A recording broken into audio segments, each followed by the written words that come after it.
Our Washington Bureau is kicking off a week-long series taking us on a tour of the nation's capital. Every day, Washington correspondent Matt Knadler will highlight how some of the most iconic and newest attractions in D.C. are reopening, and he's taking us along with him. His first stop, the home of our nation's first president, George Washington.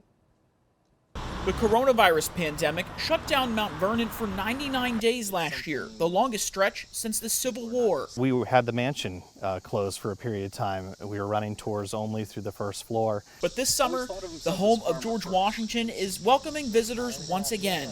Located just 15 miles from Washington, D.C., Mount Vernon welcomes an average of 2,000 guests per day and 3,000 on the weekends. We've been able to see student groups, group tours from around the country. And Matthew Briney, the Vice President of Communications, tells me they are ready for you too. He served as our tour guide for the day, leading us into the mansion where visitors will find plenty of relics that actually belong to George Washington himself, including these paintings. His personal desk remains in what was the first president's study, even his bed currently wrapped in plastic, while some renovations are underway. We like to say that Mount Vernon is really the autobiography of George Washington, where they can learn about Washington the man, not Washington the marble statue, not Washington on the dollar bill. Mount Vernon was actually built in 1734. In fact, about 83% of the wood that makes up the mansion is from that era. And so this summer, visitors to the mansion will actually see some preservation work taking place along the side of the building.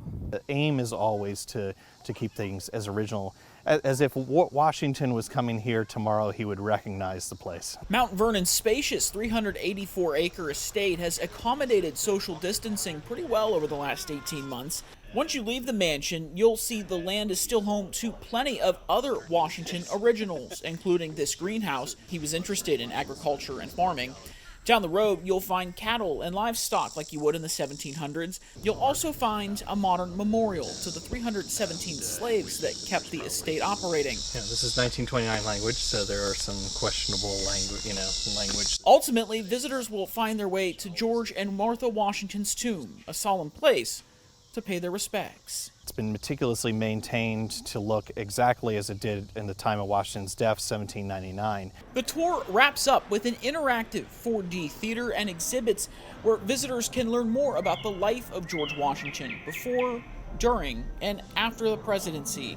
One of the many sites in the D.C. region welcoming back visitors and reopening their doors this summer. It really means a lot, I think, when you see people being able to experience what is so much of American culture here at Mount Vernon.